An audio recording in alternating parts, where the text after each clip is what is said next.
क्यों निकालेंगे आप इसलिए निकालेंगे ताकि आप जितने मस्जिदों पर आरएसएस का दावा है वो छीनना चाह रहे हैं आप, जितने दरगाहों पर राइट विंग हिंदुत्व ऑर्गेनाइजेशन का दावा है, जैसा अपने मुंबई में हाजी मलंग की दरगाह है, छीनना चाह रहे। वक्फ बाय यूजर का आप निकाल कर बोल रहे हैं कि डॉक्यूमेंटेशन लेकर, भाई 400 साल का डॉक्यूमेंटेशन रेवेन्यू से नहीं निकलेगा तो क्या करेंगे आप? दे देंगे क्या? आप मिसालें दे रहे हैं। ये सुनेरी बाग की मस्जिद का अगर डॉक्यूमेंटेशन लाओ कहां से लाएंगे बताइए? मेरे पास तो मंत्र शंतर नहीं है कि 200 साल पुराने के मरने वालों की रूहों को बुलाकर मंत्री जी के पास ले जाऊं कि देखो ये रूह है और ये कह रही है कि वक्फ है। ये क्या बात कर रहे हैं? तो ये लेजिस्लेशन नहीं है वक्फ को बुलडोज करके खत्म करने का, मुसलमानों ज्यादा लूटने का है। चेंज कर देंगे। ये एक सबसे बड़ा डेंजरस उसमें सेक्शन है। दूसरा उसमें वक्फ अल औलाद का क्लॉज 4 का है। देखिए भारत में जो कानून है ना वो किसी को रोकता नहीं है कि वो अपनी प्रॉपर्टी को विल के जरिए डिस्पोज करे या किसी को गिफ्ट दे। तो वो कोई मुसलमान अगर अपनी औलाद के लिए ऑफ कर रहा है तो इनके पेट में दर्द क्यों हो रहा है? हिंदू एंडोमेंट बोर्ड में इजाजत है इसकी, सब जगह दूसरे गुरुद्वारा प्रबंधन कमेटी में इजाजत है, तो मुसलमानों के वक्फ बोर्ड में क्यों नहीं होगा? पांचवी बात यह है कि इसमें आप ये कह रहे हैं कि मुसलमान जो 5 साल उसके हो गए इस्लाम कबूल करके तभी वक्फ करेगा।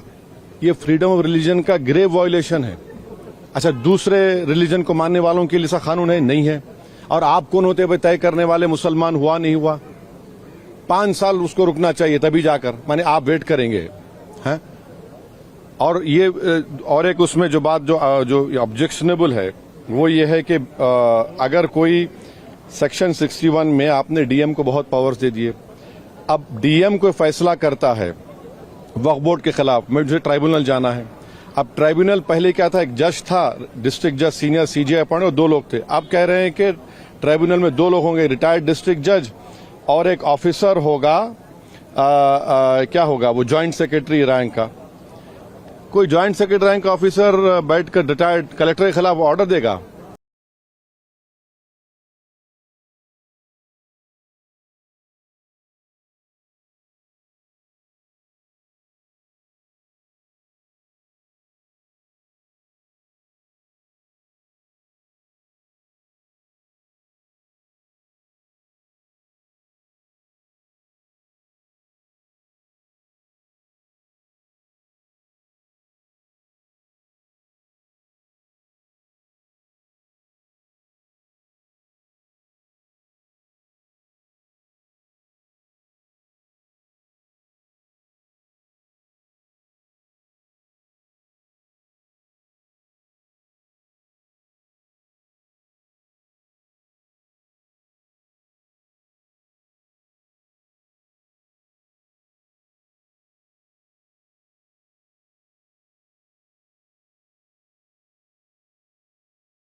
तो ये खुद अच्छा, और एक बात, कलेक्टर कैसे जज बनेगा? फैसला भी वही करेगा, जज भी वही करेगा। ये प्रिंसिपल नेचुरल जस्टिस के खिलाफ है। तो इसमें कई सेक्शंस हैं जो खतरनाक है, कई जो वक्फ बोर्ड के फेवर में नहीं है, वक्फ को खत्म करना चाहते हैं। तो सरकार की दलील ये है कि सब दलील झूठी है। जो कि वक्फ बोर्ड एक वो जो बोल रहे हैं ना, वो गांव डिक्लेयर कौन किया वो बताएं देश को।